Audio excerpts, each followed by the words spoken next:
오늘 예수님의 팔복 강해 큰 주제 세 번째로 온유한 자들이 받을 복에 대해서 우리 예수님께서 설명을 해주고 계십니다.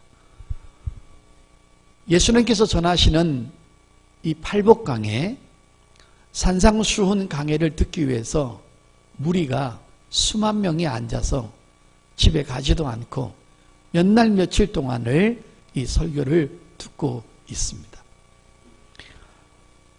아마 예수님 오셔서 설교했던 내용 가운데 이 산상수훈 설교가 가장 오랫동안 하셨을 것입니다. 그런데 그 설교를 듣는 동안 무리 수만 명이 가지를 않는 것입니다. 얼마나 그 말씀이 오묘하고 은혜가 되면 생업도 다 포기하고 그 말씀에 빠져서 움직이지 않고 있는 것입니까?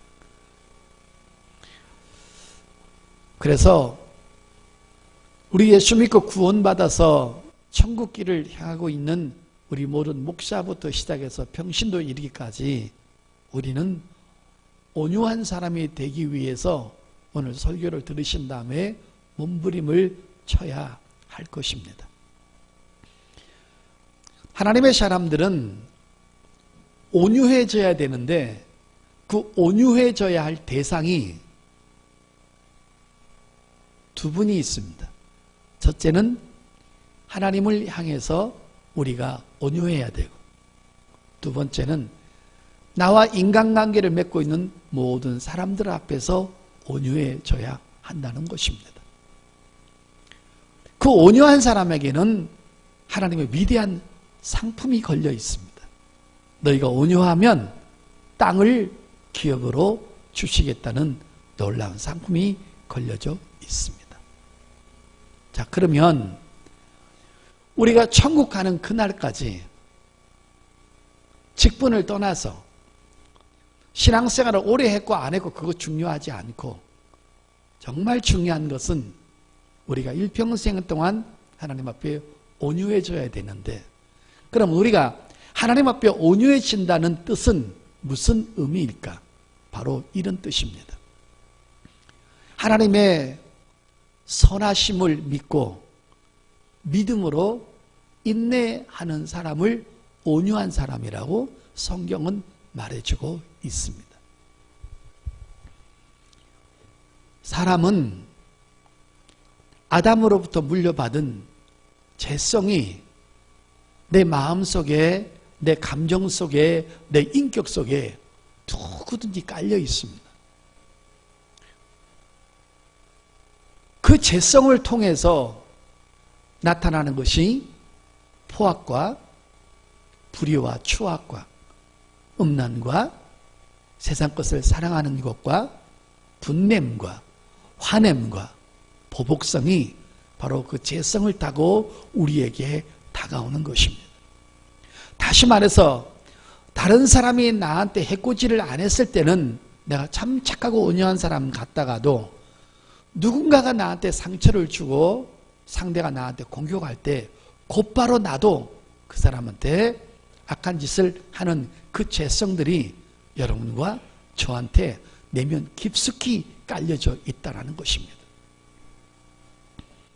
그러다 보니까 우리가 신앙생활 하다가 보면은 그 분냄과 화냄과 그 다음에 잔인성과 이런 악한 것들이 하나님의 말씀을 배우지 아니하고 하나님의 말씀을 모르면 사람한테 행했던 그 모든 악함과 나쁜 것들이 하나님을 향해서도 공격성으로 바뀌는 사람들이 있다는 것입니다. 다시 말해서 하나님에 대한 지식의 무지, 하나님에 대한 지식의 결핍 때문에 하나님께서 형통한 시간을 주고 기쁨의 시간을 주고 축복의 시간을 주었을 때는 내가 하나님 앞에 사랑받고 하나님이 나를 사랑한다라고 믿고 신앙생활 하다가 어느 날 갑자기 고난과 아픔과 낮아짐과 큰 역경을 만나게 되면 하나님을 향해서 감사와 기쁨의 마음으로 예배드리고 기도하는 것이 아니라 하나님 앞에 보복성을 갖고 있는 그러한 사람들로 돌변하는 사람이 너무 신앙생활하는 사람들 중에 많이 있다는 것입니다. 다시 말해서 좋은 일이든 나쁜 일이든 그 환경 속에서 하나님에 대한 나를 향한 섭리를 전혀 발견도 깨달지도 못한다는 것입니다. 우리의 현상 생활에서 일어나는 모든 삶들 가운데는 하나님이 깊숙하게 개입되어 있다는 것입니다.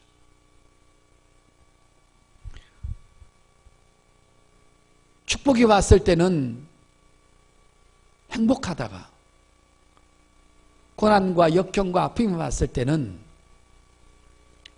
하나님 앞에 내가 왜 이런 환경을 만나야 되냐고 하면서 마치 그 모든 잘못된 환경이 내 죄와 관계없이 내가 하나님의 뜻대로 살지 못했던 것과는 관계없이 나를 돌아다 보지 아니하고는 무조건 하나님이 나를 미워하시거나 나에 대해서 안 좋은 환경을 만들었다고 하면서 하나님 앞에 감사하지 않는 태도를 말하는 것입니다. 그런데 온유한 사람은 어떤 환경 속에서도 하나님의 섭리를 깨달는 것입니다. 하나님은 이 사건 속에서, 이 환경 속에서, 이 역경 속에서, 이 고난 속에서 나한테 원하시는 것은 무엇일까?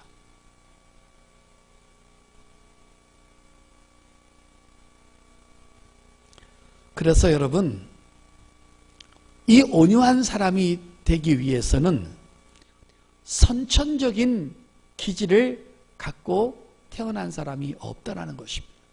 이거는 거의 다가 후천적인 기질이라는 것입니다. 내가 말씀으로 교육받고 수많은 역경과 연단을 통해서 그 삶 속에서 하나님의 섭리를 깨닫고 지금은 아프지만, 지금은 고통스럽지만 그 고통과 아픔과 연단과 고난을 통해서 그 시간이 지나고 나면 하나님께서 나에 대한 불순물을 제거하기 위해서 이 일을 주셨기 때문에 결코 고난은 고난과 아픔이 아니라 시간이 지나고 나면 그것도 축복이요 큰 행복이었다는 것을 깨닫게 되는 것입니다. 그래서 여러분, 우리 예수 믿는 사람은 목사인 나부터 여러분까지 고난 속에서 하나님의 섭리인 그 보화를 발견할 줄 알아야 한다는 것입니다. 자, 여러분, 집사, 권사, 안집사가 돼가지고 계속 주의를 지키질 않는 거예요. 수요 예배도 안 나오는 거예요. 그냥 타당성 있게 이 정도면 되겠지, 이해하시겠지, 먹고 사는데 괜찮겠지. 자기 직분도 생각 안 하고 자기가 중직자가 주일날 안 나오면 자기를 보고 있는 초신자들이 그걸 보면서 무엇을 배울까? 이런 것들은 전혀 생각하지 않고 지 마음대로 신앙생활을 했다고 해보십시다. 하나님께서 가만히 내버려 두셨다고 하십시다. 과연 여러분은 얼마 만에 깨달을 수 있을까요? 1년도 좋고 2년도 좋고 3년도 좋고 얻어 터지지 않으니까 그 얻어 터지지 않는 것만 다행으로 생각을 하고 계속 곤두박질하는 것입니다. 저렇게 내버려 뒀다가는 저거 완전히 마귀밥 되고 세상 사람 되겠고 무늬만 신앙인이지 내용이 전혀 없는 사람으로 저렇게 가다가는 마귀한테 완전히 밥 되겠다라고 생각을 하면 하나님은 더 이상은 안 되게 더 이상은 안 되겠다 생각할 때는 매를 드시는데 그 매도 하나님이 우리가 미워서 감정적으로 매를 대는 것이 아니라 매 자체도 사랑하는 마음으로 된다는 것입니다. 그것이 인간이 사람한테 하는 거하고 다르다는 것입니다. 여러분 자식들요, 아무리 예쁜 짓하다 계속 땡깡 놓으면은 회초리지고 두드러 팹니다. 근데 그때 엄마라도 감정이 있는 것입니다. 근데 하나님은 그런 감정하고 다르다는 것입니다. 때리는 순간까지도 하나님은 가슴 아파하고 안타까워하고 사랑의 매를 드신다는 것입니다. 그래서 모든 사람들은 얻어 터지는 것도 축복이라는 것입니다. 거기서 하나님의 섭리가 하나님의 보화를 발견하게 된다는 것을 믿으시기를 바랍니다. 그러니까 여러분, 온유해 주지 못하는 사람은 이런 하나님의 섭리를 깨닫지 못하고 계속 반항하는 것입니다. 계속 예배의 자리를 떠나고 기도의 자리를 떠나고 거룩한 하나님과 교제의 자리를 떠나고 하나님과의 관계를 파괴시키는 것입니다. 이것은 온유하지 못하다는, 후천적으로 잘 길들여지지 않고 교육받지 않는 삶이라는 것입니다. 여러분, 이 온유의 본질을 찾으려면 이 하나님 앞에 일평생 동안 살면서 온갖 어려움을 당해도 하나님을 향해서 늘 온유한 마음을 가진 이 온유의 출처가 바로 누구냐면 예수님이십니다. 예수님이 우리한테 이 온유를 아주 기가 막히게 설명을 해주고 있습니다. 마태복음 11장 29절을 보겠습니다. 이 온유의 출발은 예수님이라는 것입니다. 이제 예수님의 성품을 이제 말하는 것입니다. 나는 마음이 온유하고 겸손하니 나의 멍에를 메고 내게 배우라. 그리하면 너희 마음이 쉼을 얻으리니. 아멘. 너희는 내게 와서 온유가 뭔지 배우라는 겁니다. 내가 너희들에게 가르쳐 주겠다는 것입니다. 2000년 전에 예수님을 따라다녔던 사람에게 예수님은 진짜로 온유를 가르쳤습니다. 근데 저는 여러분에게 온유에 대해서 정보를 드리는데 내 것을 여러분에게 가르칠 수 있는 능력은 없습니다. 저도 온유하지 못할 때가 얼마든지 있기 때문인 것입니다. 근데 우리 예수님은 신이시기 때문에 완벽한 인격과 완벽한 온유를 예수님은 갖고 계셨습니다. 그거를 그들에게 보이면서 온유를 가르친 것입니다. 예수님의 마음은 오늘 여러분이 본문에서 놓칠 수 없고 관고할 수 없는 가장 중요한 단어가 뭐냐면 한번 11절 29절 보겠습니다. 나는 마음이 온유하고 겸손하니 나의 멍에를 메고 내게 배우라. 그럼 너희 마음이 쉼을 얻으리라. 여기서 중요한 단어가 뭔지 아십니까? 마음이라는 단어입니다. 그러니까 예수님은 33년을 살아가시면서 수많은 역경을 당했죠. 매맞음, 조롱, 멸시, 천대, 낮아짐, 침뱉음을 당하심, 수염이 뽑히심, 채찍을 맞으셔서 살점이 뚝뚝 떨어지심, 머리에 구리 가시관이 박혀서 머리가 쪼개지심, 마지막에 수많은 사람들 앞에 옷을 홀딱 벗긴 채로 십자가에 올라가셔서 6시간 동안 물 한 방울, 피 한 방울 남기지 않고 쏟을 때까지 그 수치스러운 광경을 온 백성들에게 보이심, 지나가는 사람들이 예수님의 모습을 보고 머리를 흔들면서 저런 흉악한 사람도 다 있구나고 할 만큼. 그래서 예수님 오시기 전에 1000년 전에 다윗은 예수님에 대해서 인성과 신성 부분에 대해서 설교할 때 뭐라고 그랬냐면 나는 벌레요 그랬습니다. 인간이지만 인간의 모습이 아닌 벌레처럼 처참한 모습으로 십자가에 달릴 것을 다윗은 예수님 오시기 전에 1000년 전에 먼저 보고 영감을 통해서 시편에 기록했다는 것입니다. 자, 이런 상황 속에서도 하나님을 향한 예수님의 마음은 단 요만큼도 너무하십니다. 괴롭습니다. 왜 나한테 이렇게 하실 수밖에 없습니까? 라는 요만한 마음도 하나님 앞에 불평하거나 하나님의 감정을 상하게 하신 일이 없다라는 것입니다. 십자가에서 죽으시면까지 그래, 내가 죽어야 인류가 구원받지, 내가 이렇게 피를 흘려야 인류가 죄사함을 받지, 나를 이렇게 잔인무도하게 심판하신 하나님은 내 목숨을 죽이면서까지 인간을 너무 사랑하시는구나. 그 인간을 향한 하나님의 사랑을, 하나님의 마음을 충분히 이해하시면서 기쁘게 십자가를 지시면서 맨 마지막에 뭐라고 그랬냐면 내가 다 이루었습니다. 완벽하게 하나님 앞에 낙헌 제물이 되어서 십자가를 졌으니 나를 구세주로 믿는 모든 사람에게는 죄사함을 주시고 하나님의 아들로 삼아 달라고 그러면서 내 영혼을 하나님 앞에 맡깁니다.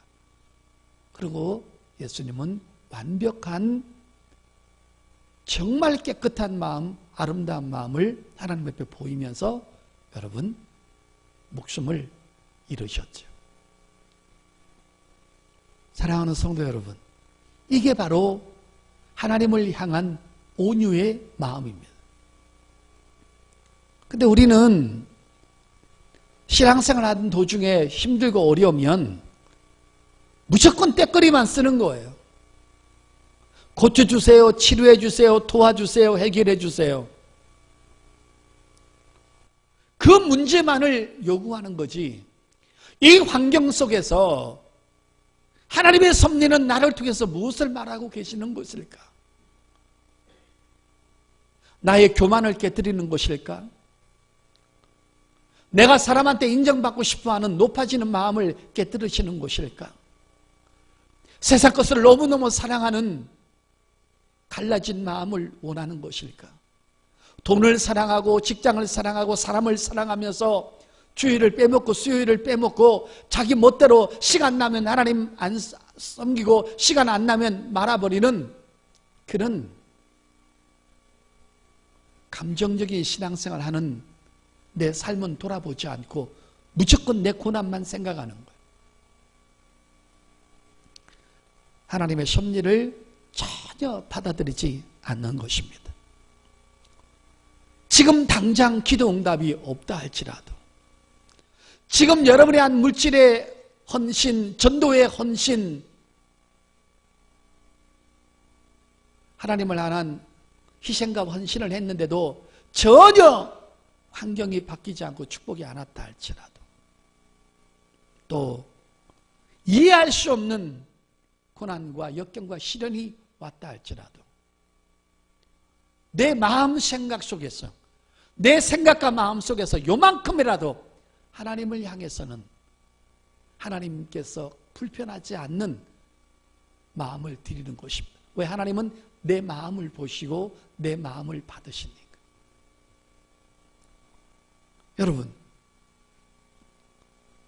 욥하고 욥의 부인의 차이가 뭡니까? 욥은 어떠한 어려움을 여러분, 지구상의 사람이 고난을 받아도 욥처럼 많이 한꺼번에 고난을 받은 사람이 아마 여기 나와보라고 하십시오.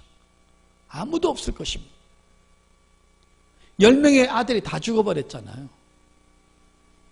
그래도 여러분, 욥은 주신 이가 하나님이시요 거두신 이도 하나님이시라는 마음으로 순전한 마음을 들였기 때문에 우리 하나님께서 사단들한테 욥을 설명할 때 자랑할 때 뭐라고 그랬어요? 동방의 의인을 보았느냐? 그 다음에 뭐래서 저렇게 순전하게 나를 경외하는 사람을 보았느냐고 자랑할 만큼 그는 순전했다는 것입니다. 우리는 열심이 있어요. 헌신도 있어요. 그런데 순전한 마음이 욥에 비해서 부족한 거예요. 순전하다는 말은 불순물에 들어가 있는 마음이 없다라는 거예요. 조금 이해를 쉽도록 하기 위해서 한 가지 예화를 들어보겠습니다. 어떤 남자가 배경이 좋은 회장의 아들이에요. 근데 어떤 여자가 이 남자를 사랑하는데 이 남자 자체만을 사랑하는 것이 아니라 그 남자가 갖고 있는 배경을 사랑하는 거예요. 그거는 순전한 마음이 아니라는 거예요.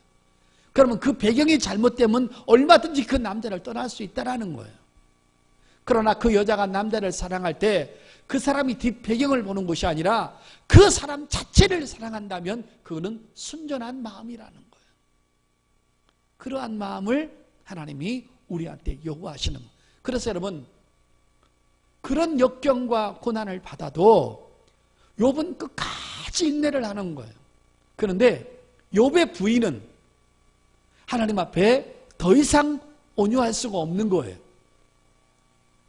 어느 선까지는 참아냈는데 점점점 고난이 더 심해지고 남편이 온몸에 피부병이 걸려가지고 쓰레기장 옆에서 기와장을 갖고 몸을 긁고 있을 때 그때서 이제 욥의 부인이 하나님 앞에 분노하는 거예요. 너 이래도 하나님 섬기겠냐? 하나님하고 욕하고 하나님 욕하고 죽어라. 하나님 죽었다. 하나님 없다.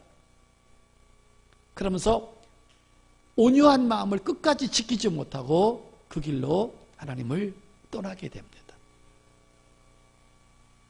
여러분, 하나님 앞에 막 삿대질을 하지 않고 막 열내지 않고 막 핏대를 안 올려도 마음속으로 하나님 앞에 원망, 불평, 비판, 감사하지 못함이 있다면 이미 여러분에게는 온유한 마음이 떠나버린 거예요.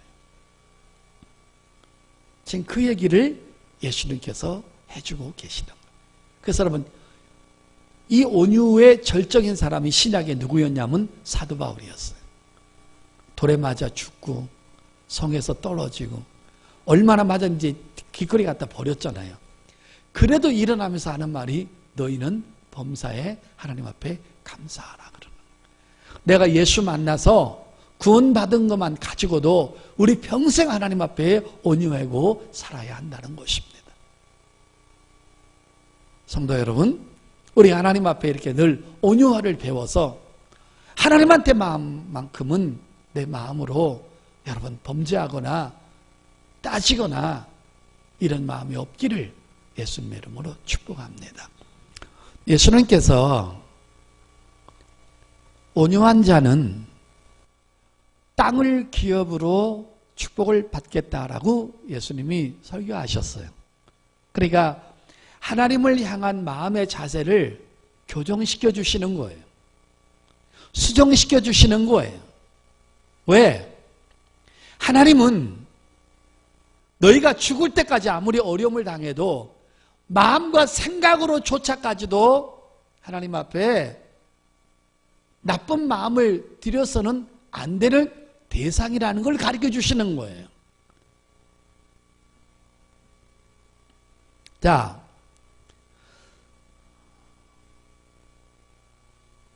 나는 마음이 온유하고 겸손하다.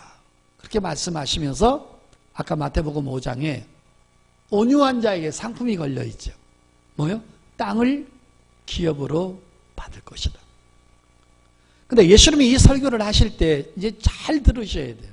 지금 구약 성경에 나와 있는 성경을 지금 인용하고 계시는 거예요. 항상 예수님은 구약 전체를 알고 계시고 성경 전체를 알고 계시고 자기가 성경을 만들어내신 분이기 때문에. 자, 그러면 이 말씀을 누가 했느냐? 다윗이 했어요. 한번 보겠습니다. 시편 37편입니다. 시편 37편 11절을 보세요. 그러나 온유한 자들은 땅을 차지하며 풍성한 화평으로 즐거워하리로다. 그 다음에 여러분 시편 37편 34절을 또 보세요. 여호와를 바라고 그의 도를 지키라. 그 도를 지키는 것 중에 수만 가지의 도가 있지만 마음이 온유해지는 계명이 있다라는 거죠. 자, 그의 도를 지키라. 그리하면 내가 땅을 차지하게 하실 것이라. 자, 그러니까 지금 다윗이 인용했던 이 설교들 우리 예수님께서도 하고 계시고 포함되어 있는 거예요. 그러니까 온유한 사람은 반드시 땅을 차지한다는 거예요. 성도 여러분, 과거나 현재나 땅은 부를 상징합니다. 땅 많은 사람이 부자인 거예요. 땅 한 평도 없는 사람이 가난한 거예요. 아파트 평수도 넓은 게 부자인 거예요. 우리나라가 미국이란 나라하고 게임이 안 되는 게 뭐예요? 미국이란 나라는 우리나라의 땅덩어리가 100배가 넘어요. 내가 늘 얘기했죠? 우리나라는 비행기 타고 1시간만 가면 갈 데가 없다고. 더 이상 못 가요. 만약에 1시간 넘어가면 일본을 가든지 중국을 가든지 어디 가는 거지 한국 영토는 벗어나는 거예요. 그러면 뭐예요? 미사일 맞아요, 여러분. 온유한 사람은 땅을 많이 차지한다는 거예요. 육적으로 부자 된다는 거예요. 구약은 예수 그리스도가 오시기 전이었기 때문에 육적인 축복만을 설명할 수밖에 없었어요. 그런데 구약의 육적인 축복은 신약의 뭐예요?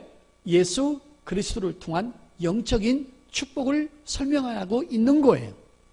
자, 그러면 구약의 하나님의 법을 지키고 온유하면 하나님께서 땅을 많이 준다는 말은 부유를 많이 준다는 거예요.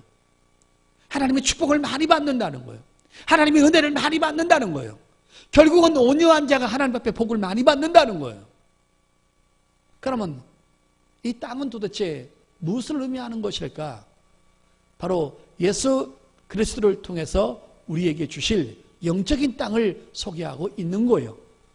예수님 오시기 전에 700년 전에 이사야는 이런 설교를 하셨습니다. 이사야서 66장입니다. 22절입니다. 내가 지을 새 하늘과 새 땅이 내 앞에 항상 있는 것 같이 너희 자손과 너희 이름이 항상 있으리라 여호와의 말이니라. 아멘. 그 다음에 여러분 마지막으로 끝으로 하나 찾겠습니다. 계시록 21장입니다. 지금 새 땅에 대해서 말하는 거예요. 새 땅이 지금 계시록에 나와 있어요. 요한계시록 21장 1절입니다. 또 내가 새 하늘과 새 땅을 보니 처음 하늘과 처음 땅이 없어졌고 바다도 다시 있지 않더라. 여기가 새 하늘과 새 땅이 나왔습니다. 그러니까 구약에는 육적인 축복을 설명할 수밖에 없는 거죠. 그래서 신명기 28장에 들어가도 나가도 복을 받고 네 떡반죽에서 복을 받고 맨 육적인 복을 말하는 거죠. 근데 신약에는 예수 안에 오는 순간부터 모든 것이 복이라는 것입니다. 고난도 복이고 은혜도 복이고 깨달는 것도 복이고 예배하는 것도 복이고 기도하는 것도 복이고 응답받는 것도 복이고 모든 것이 복이라. 우린 움직이면 복받은 사람이라는 것입니다. 할렐루야. 교회 오기만 하면 은혜를 주시는 것입니다. 죄짓고 타락해서 왔다가도 회개하면 또 위로받고 용서받는 것입니다. 우리는 움직이는 자체가 복덩어리라는 것입니다. 내가 밟는 땅이 다 복이 된다는 것입니다. 여러분, 여기서 새 땅은 뭘 말하는 겁니까? 우리 눈에 보이는 이 김포 땅, 강남 땅을 말하는 것이 아니라 하나님이 계신 천국 땅을 말하는 것입니다. 예수 그리스도를 통해서 그 땅을 천국 땅을 주시겠다는 것입니다. 그러니까 여러분, 우리가 예수 모시고 다시 오실 주님을 기다리고 천국 가면서까지 그동안에 수많은 역경과 환난과 고난을 겪습니다. 그때 왜 나 안 고쳐줘요? 왜 기도하는데 응답 안 해요? 하고 여러분이 하나님 앞에 마음이 온유해지지 못해서 박차고 나가버리면 여러분의 구원과 하늘의 새 땅이 없어진다는 것입니다. 끝까지 믿음을 지키라는 것입니다. 믿음의 땅을 사모하고 천국의 땅을 사모해야지 이 땅의 땅을 사모해서는 안 된다는 것입니다. 이 지구상에 있는 땅하고 천국 땅하고 비교가 안 되는 것입니다. 거기 올라가는 순간에 천군 천사가 우리를 호위하고 밑에 바닥은 전부 다 황금입니다. 그 황금이 천국에서 제일 핫바리가 보석이 황금이에요. 그 천국에 가면 그 황금이 어디다 쓰냐면 도로 포장용으로 아스팔트로 쓰는 거예요. 진리는 아니고 뭐 아주 중요한 건 아니지만 어떤 사람이 천국을 가는데 자기 장롱 속에 있는 금고에 있던 거 금을 다 빼가지고 수백 킬로를 가지고 가방에 싣고 천국을 갔다잖아요. 그 앞에서 천사들이 보더면 이게 뭐 갖고 왔냐, 이 땅에서 가장 중요한 금을 갖고 왔다고 하니까 그 뭐 이 동네에서는 도로 포장용 쓰는 걸 뭐하러 쓸데없는 걸 갖고 왔냐고 그렇다고 그러잖아요. 그러니까 여러분, 지구상에서 가장 중요한 게 천국에서는 필요가 없다라는 거예요. 여러분, 우리 지금 무슨 땅을 그리워하는 거예요? 천국 땅을 그리워하는 거예요. 그게 새하늘과 새 땅이라는 거예요. 하나님 앞에 불퉁불퉁하고 시험 들어가지고 믿음 생활 박차고 떨어져 나가면 욥의 부인처럼 오르바처럼 가론 유다처럼 부자 청년처럼 세상 거에 미련을 주지 못하는 사람은 세상의 땅은 얻을 수는 있지만 천국 땅은 얻을 수가 없다라는 거예요. 그래서 온유한 사람은 땅을 기업으로 받는다는, 우리가 누리는 땅은 천국 땅인 줄 믿습니다. 성도 여러분, 여러분은 지금 천국의 땅을 위해서 걸어가고 있는 것입니다. 그리고 봉사 많이 하고 헌신 많이 하고 하나님 앞에 가장 부드럽고 온화하고 따뜻하고 아름다운 마음으로 하나님 감사합니다. 하나님 고맙습니다. 역경 속에서도 고난 가운데서도 하나님의 섭리를 깨닫게 해주셔서 내게 있는 불순물을 빼주셔서 감사합니다. 여러분, 끝으로 진짜 중요한 건, 지옥은 이 땅에서 자기 마음대로 살고 하나님의 범죄한 사람이 지옥에 가서 받는 거예요. 근데 우리는 지옥을 안 가잖아요. 천국에는 좋은 것만 보장받는 거잖아요. 그럼 여러분, 이 땅에서 마음껏 타락하고 이 땅에 마음껏 하나님 뜻대로 안 살고 하나님 마음 아프게 하고 그 죄 짓는 거 어차피 죽은 다음에는 그 죄에 대한 것을 보상 안 받아요. 우리 천국 가니까. 그러니까 우리가 짓는 죄는 결국은 이 땅에서 정리를 하고 받아야 된다는 거예요. 죄인이 형무소 갔다 와야 해결되듯이. 그렇기 때문에 우리는 가능한 범죄하지 않고 죄의 대가를 안 받는 시간과 삶을 선택해야 된다는 거예요. 성도 여러분, 우리 천국 땅을 사모하시길 바랍니다. 여러분, 천국에 가서 내 영토가 많아진다면 참 좋겠죠, 여러분. 보상받는 것이 많다면 얼마나 좋겠습니까? 오늘 이 말씀을 들으시고 욥의 인내를 배우라고 야고보서에 말하고 있죠. 하나님을 향해서 따뜻함과 온화함과 감사함과 믿음을 가지고 인내하고 참고 기다려서 끝까지 사도 바울처럼 내가 믿음의 선한 싸움을 싸우고 끝까지 믿음을 지켰으니 이후로는 의로우신 재판장이 오셔서 내게 면류관을 주실 것이요 내게뿐만 아니라 나와 같이 그 길을 걸어갔던 모든 사람한테 주실 것이라고 디모데후서 4장에 기록하고 있습니다. 우리 여러분, 예배하는 길도 천국 땅을 확보하는 길인 것입니다. 우리가 이 말씀을 듣고 여러분 끝까지 믿음의 인내를 가져서 행여나 생각과 마음속으로는 하나님 앞에 절대 불퉁불퉁하지 말고 늘 감사하는 마음으로 천국 땅을 위해서 온유한 사람으로서 잘 훈련받아서 하나님 앞에 아름답게 신앙생활을 하다가 승리하는 저와 여러분 될 수 있기를 예수 이름으로 축복합니다.